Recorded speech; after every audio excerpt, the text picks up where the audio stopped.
All right, welcome back. It is the Vegas Take, Sharp and Shapiro on a Monday. And so glad you could join us. Plenty of great guests coming up later on in the show. A lot more to get to. But I want to start with this because I think this is very, very important. If you hear a lot of people on the right, it starts with the president saying, well, this virus came out of nowhere. We hear him say that all the time. We couldn't have been prepared for something like this. These are the statements of Donald Trump over and over and over again. So this is Donald Trump signing this $8.3 billion spending bill in March. Have a listen to this. So here we are, $8.3 billion. We're doing very well, but it's an unforeseen problem, not a problem. Came out of nowhere, but we're taking care of it. All right, came out of nowhere. We're taking care of it. Okay. Well, George W. Bush was our president back in 2005. He made a speech at the National Institute of Health. This is very, very important. Have a listen to this. The pandemic is a lot like a forest fire. If caught early, it might be extinguished with limited damage. If allowed to smolder, undetected, it can grow to an inferno that spreads quickly beyond our ability to control it. A pandemic is unlike other natural disasters. Outbreaks can happen simultaneously in hundreds or even thousands of locations at the same time. And unlike storms or floods, which strike in an instant and then recede, a pandemic can continue spreading destruction in repeated waves that can last for a year or more. So there you go. That's George W. Bush in his own words, basically not just warning the country, but warning the world of what we could face. And obviously back then he didn't think that we were prepared.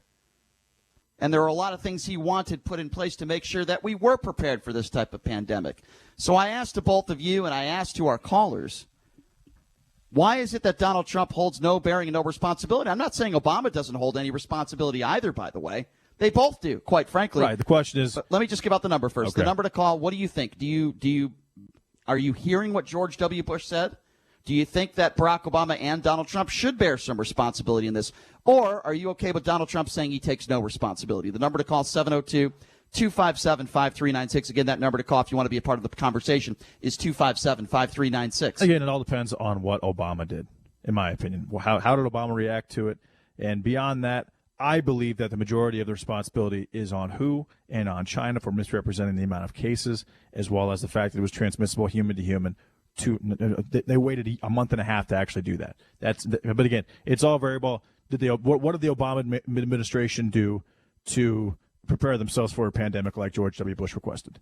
I think that this has everything to do at this point with the Trump administration, and I'll tell you why, okay? It has nothing to do with Barack Obama or George Bush. He's been in office for 3.5 years. Did he not dismantle the entire coronavirus, not the coronavirus, but the infectious disease pandemic team that he had, I believe, 2 years ago? Did he not dismantle that team? So, look, I don't want to hear anything about Barack Obama. I don't want to hear anything about George Bush. I don't want to hear anything about Bill Clinton. I don't want to hear anything about what Joe Biden was was the vice president for Barack Obama. So he's on board with what Obama did as far as infectious diseases. This is everything and to do from an American standpoint, because JD pointed out that China's, and yes, obviously, yes, that's the fact, is that China is at fault here as far as starting this. But when it comes to the American response, right, again, this is all about the Trump administration. Not just starting it, but not allowing other countries to properly prepare for what's going to happen because of misinformation. But we agree with that, JD. That they had a chance. I mean, Chris, they knew as early as December 7th that this was transmissible human to human. That they did not admit that to WHO until late January. Within a couple of days after that, travel restrictions to China were already in place from Trump. Listen, I don't think any reasonable person is blaming Donald Trump for the virus. No. Okay, nobody's blaming Trump for the virus. What we're doing, and I think what many people are doing, are blaming Trump for the response. Those are two completely different things. I want to be clear on that. All right, we have a full board of callers. Try to take as many as we can at 257-5396. Let's start off with Carlos. Carlos, go. You're next on the Vegas Take. Hey, what's up, Carlos? Carlos, can't you hear us? Go ahead. Hello, Carlos. I think we lost Carlos. 702-257-5396. Let's go to Jim. Jim, you're next. What's going on, Jim? What's up, Jim? Hey, I just want to repeat something that was said a little bit earlier, that the coronavirus has been around a little while, and I don't want to get in an argument, but I bought some Clorox wipes back last summer in one of those value packs from Costco, and if you look at the ingredients and if you look at the uses, the first word on there is coronavirus. So this has been around a lot more than just this year. No, Jim, the issue is that there's been several other coronaviruses. Coronavirus, all it means is a virus, a zootonic virus that is transferred from an animal to a human. This is just one of the variations of the coronavirus. COVID-19 has not been around for that long. Yes, and I'll speak to what the doctors say, and I completely agree with JD. This is a specific strand of the virus that we have never seen before. Simple as that. 702-257-5396 is the number to call. Let's go to Jeff. Jeff, you're next. What's up, Jeff? Hey, guys, can you hear me? Yes, sir. Yeah. Go ahead. Hey, I just wanted to chime in here, Brian. You're always talking about you want to listen to the expert, you want to listen to the doctors. Well, I'm a physician, and before I went to medical school, I also did a master's in public health, which is all about epidemiology and biostatistics and all that stuff. And you're always referring to Dr. Fauci as a quote-unquote expert, but he is. Maybe what you don't realize, though, is that this is not really a medical. What's driving this is not medical information. What? Everything we're doing, just listen, okay? Everything we're doing policy-wise is being driven by epidemiologic information and information that is being derived by mathematical, statistical, epidemiologic models. It's not a medical thing. What Fauci is doing, I mean, he's not sitting there on his kitchen table at night with an HB1 pencil figuring out, what's going on. He is just being fed information by epidemiologists and from these models, and then he stands up there and sort of regurgitates it. That's and the true. Policy decisions are being made based on the data from these models, which are all flawed because we don't really have the information yet. Well, all the models are definitely projections, and Fauci and Deborah Birx, they both sit on Bill Gates, the Bill and Melinda Gates Foundation, by the way. But the models that they're being used are University of Washington models, and I'm guessing that Bill Gates has something to do with those particular models. But you're right; they're all based on all the mitigation and the lockdown. This is all based on projections. Okay, so JD and the caller, let me pose this question to you guys then. If you're not going to listen to Dr. Fauci or Dr. Birx, who should we be listening to? Well, I'm not saying you can't listen to them, but what I'm saying is, nor am I. You just started off. But you just started off your explanation by saying that Dr. Fauci is just up there regurgitating, right? Regurgitating models and aspects of it. So who should we be? I'm just posing the question: who should we be listening to? Well, that's a tough call because nobody is giving good information. During a pandemic, you don't know. You can't name anybody that you think we should listen to as a leader during a pandemic. I find that to be very problematic, sir. Well, I think the problem is that, again, Dr. Fauci is an allergy immunologist. That's his training. He's not a virologist or an infectious disease guy. He happens to be the head of that department because it's a political, position that he was appointed. Wait a minute, he's been involved since the 80s, if I'm correct, right? He's been in the mix when it comes to H1N1, when it comes to the AIDS virus, when it comes to all these viruses we've dealt with. Yeah. Why was he on the front line of the AIDS pandemic then, if that's the case? If we go by your logic, why? The AIDS virus affects the immune system specifically. The coronavirus doesn't. That's what his involvement was. But if you look at all his other research, it's all in the area. So why is it the people that have bad immune systems, those who have gone through cancer, why is it that the coronavirus is affecting you if this has nothing to do with the immune system? Please answer that. Since you're a physician, I'm sure you have the answer. Okay, I do, Brian. Any infectious disease is worse in somebody who's immunocompromised because whether it's a bacterial infection or a viral infection, your immune system is important in fighting that infection to some degree, even if you don't have, immunity to it. So anybody who's immunocompromised is going to be doing worse with any type of infectious. Let me ask you a question. And correct me if I'm wrong, but what actually happens when someone's lungs fill up with water or fluid is it's a cytokine reaction, which is actually an over-response by the immune system in the situation. Is that correct? Well, it depends on what you're talking about. There's lots of different scenarios. All right, well, we don't have to go through all the scenarios, but I want to ask you one more question, and I think this is a very important one. You tell me that you're a physician, and I believe you. You're telling me during the biggest pandemic in our lifetime, as a physician, you don't find it an issue that the President of the United States can't find you one doctor or physician that you think is credible enough to get up there and give answers? Please answer that question directly as a physician. Please, go ahead. I will. I'm not saying Dr. Fauci is not credible and not well-meaning.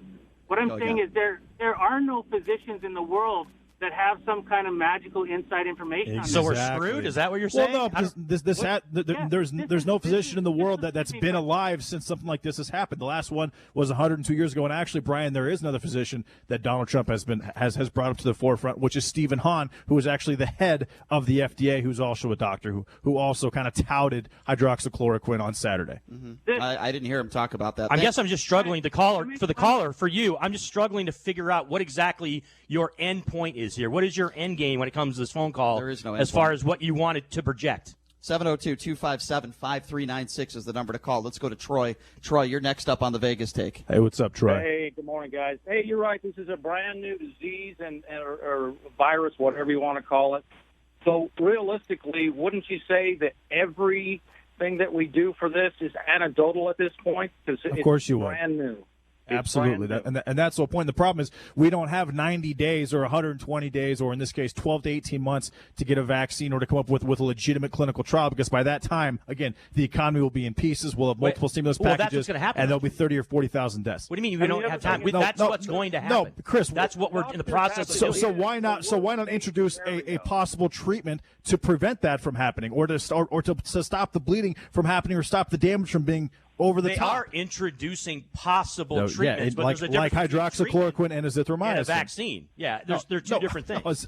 We're not talking about a vaccine. A vaccine doesn't help anybody right now. From everyone, including the president. Say that again, sir. I'm sorry. We didn't hear you. I say we need to be able to get information from everyone, including the president. Do you think the MyPillow guy should get up there and make a speech longer than the doctors? What do you think about that? On some days, I think it works. I know. On just before some this days, call, I okay. had my pillow in my lap and I was reading my Bible. Okay, but I just all right. That's cool. That's fine. But and that's funny. But in all seriousness, I want to ask you this question again, because I think it's very important. On any given day, when we have, correct me if I'm wrong, it's called a coronavirus press briefing.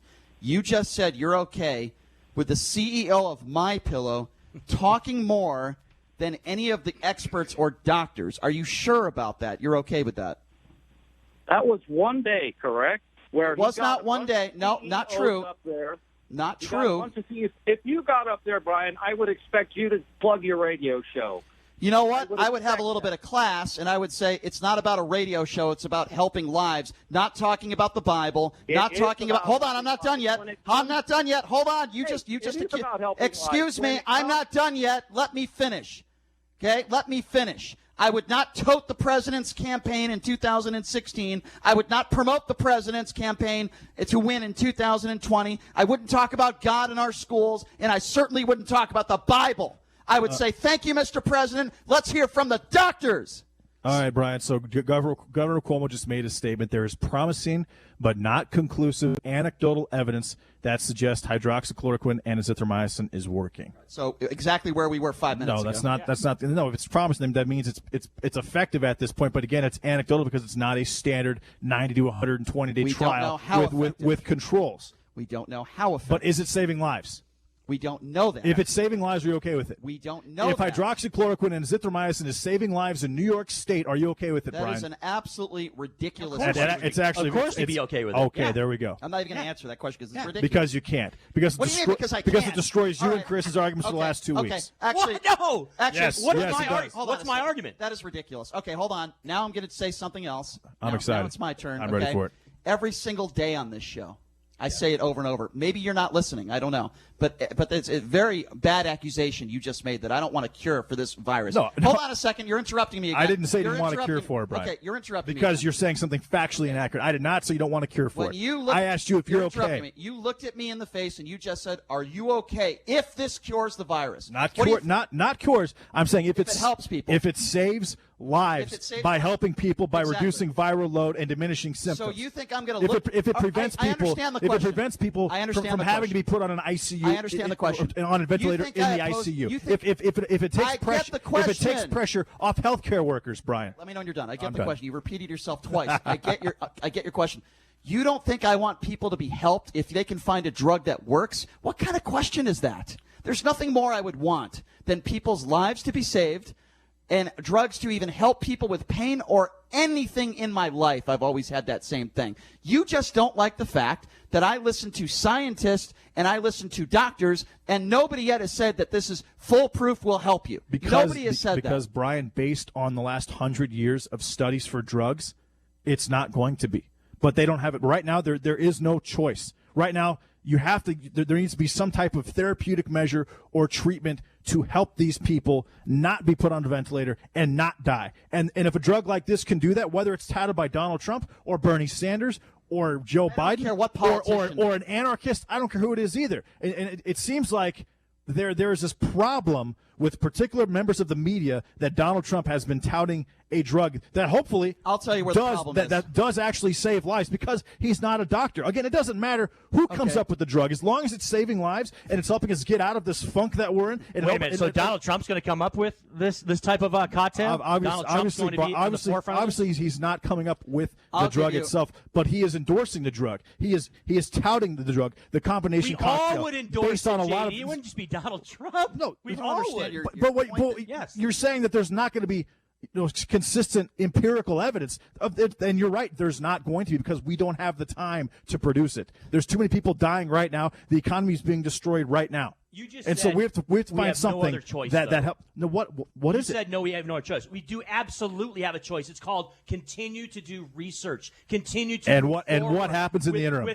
with treatments that are and proven people to be safe. people die, and the economy just continues to get decimated in the interim, Chris. That's All right, what I'm saying. Let's take That's some more. going to happen, though. Let's take some more phone calls at 257. so you're saying it's inevitable. Let's take some more phone calls at 257-5396. I will also say I have a huge problem with the president touting a drug, but then when a doctor is asked about it, the president doesn't even allow the doctor to answer the question. That is outrageous. 257-5396. Let's go to Renee. Renee, you're next up on the Vegas Take. Go ahead. Hey, what's up, Renee? Renee, are you there? 702-257-5396. We must be having issues with the phone lines today. Let's go to Dwayne. Dwayne, you're next up on the Vegas Take. Hey, change the number from 19 to number 45 because 44 ain't got nothing to do with it. That's the way I look at it. That's He's perfect, not Dwayne. I there. really appreciate that. Yep. Okay? All right. Have a good No. day.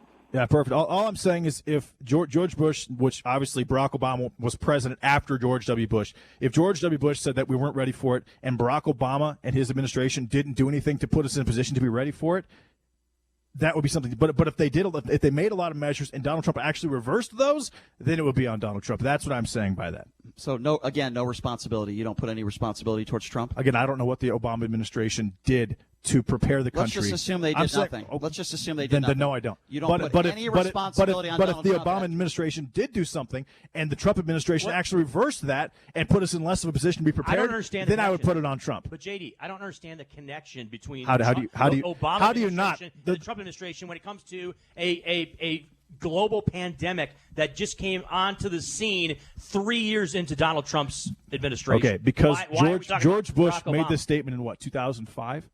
Is that right? 15 Yes. years ago. Who was president of the United States for 8 years after George Bush? Who had an opportunity to prepare the What country does that have- for a pandemic? The Barack Obama administration. What did. does that have- no, but So what does that I'm have saying is, presidency in China? I'm saying who was president because 3 years ago? if Donald Trump was president after George Bush, that would make sense. Then that would be all All on right, him. let's but get- if the you're making a Obama, connection no, that I'm not. doesn't No, make any you're just sense. not It understanding. makes zero But if the sense. Obama administration actually put in measures in place and then Trump reversed those, then it would be on Trump. But, All right, but if he let's- did nothing, then in my opinion, they're on I the want to same get level. back to the phone calls, but let's also remember this isn't the first week on the job for Donald Trump. He's been in office 3 for years. 3.5 Plus. years, almost Yeah. a full term. And a Let's get virus back to and a the phone virus like calls. this hasn't And he hit, had a- hasn't you hit po- in you 102 admitted yourself. years. You admitted yourself that he had a global pandemic team All right, let's- that he dismantled. So let's- I don't really understand the connection Yep. between Barack Obama and the Trump administration. What do you guys think out there? Let's get back to our busy phone calls. Let's go to Mike. Mike, you're next on the Vegas Take. Hey, what's up, Mike?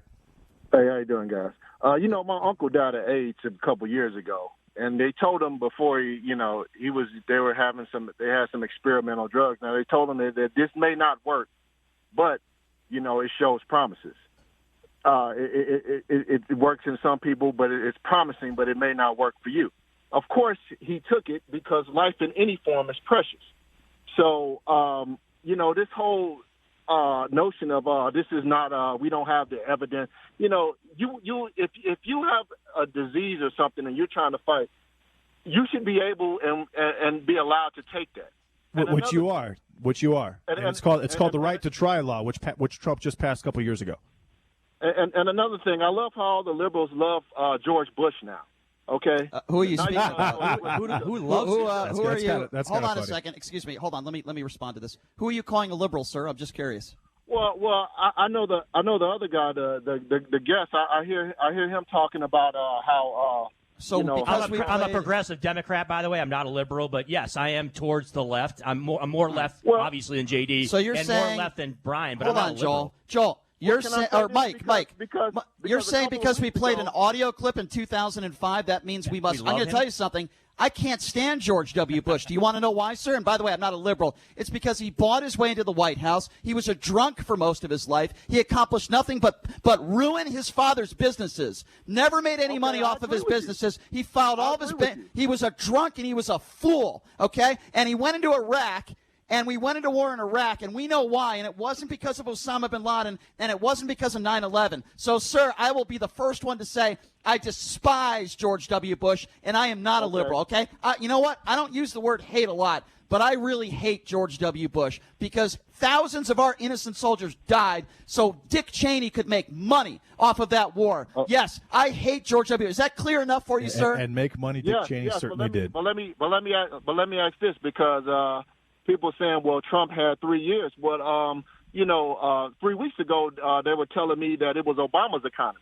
That even though Trump was in there for 3 years, he didn't have anything to do with it. It was Obama. Now, with this pandemic, it's all Trump's fault. Did I say that? Did I say it was all Trump's fault? What did I just say to start the show? Open up your ears. Hold on. Open up your ears. JD, hold on a second. Chris did. Okay, You did. JD, excuse me. I said you can hold both of them to account. But when Donald Trump is asked last week, do you hold any responsibility? Donald Trump's reaction was, nope, no responsibility. Well, Brian, in January, Trump had to travel.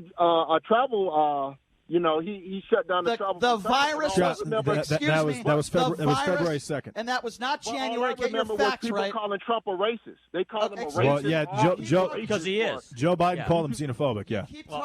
And he is racist. You keep talking Chris. You keep talking about other people. I only speak for myself. Number one, and number two. By the way, once we have people in this country that already have the virus, what good does it do if you ban those people from coming in here? The virus was already here.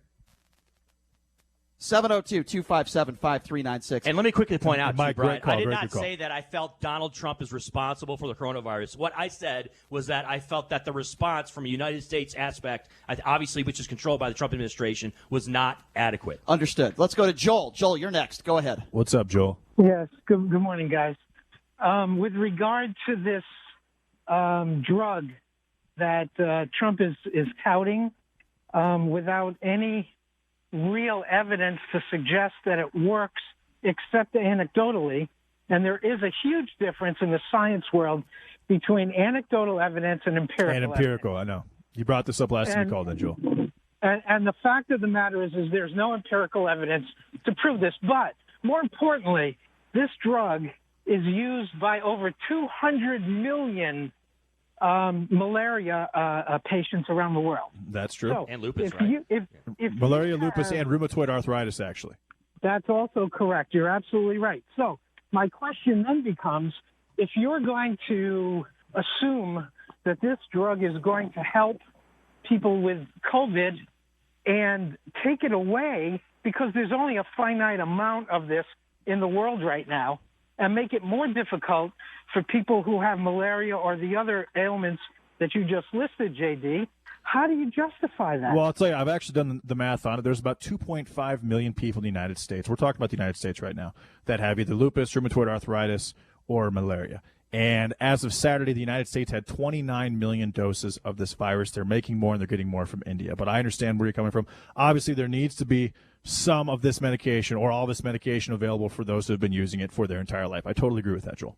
All right, so here's what we're going to do. Thank you, Joel. We're going to take a break, but when we come back, this is going to be really interesting. Gentlemen, as you remember, we had this. We were talking about this pastor, Rick Wiles from Florida, this absolute buffoon, hateful man who said that Jews are getting the coronavirus, going in synagogues, and it's a plague. And the reason why they deserve a plague is because they don't believe in Jesus Christ.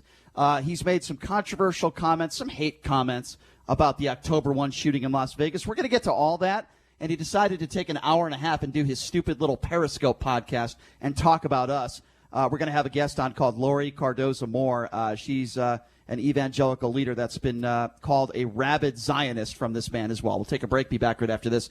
We'll hear it all. Coming up next, you're listening to The Vegas Take.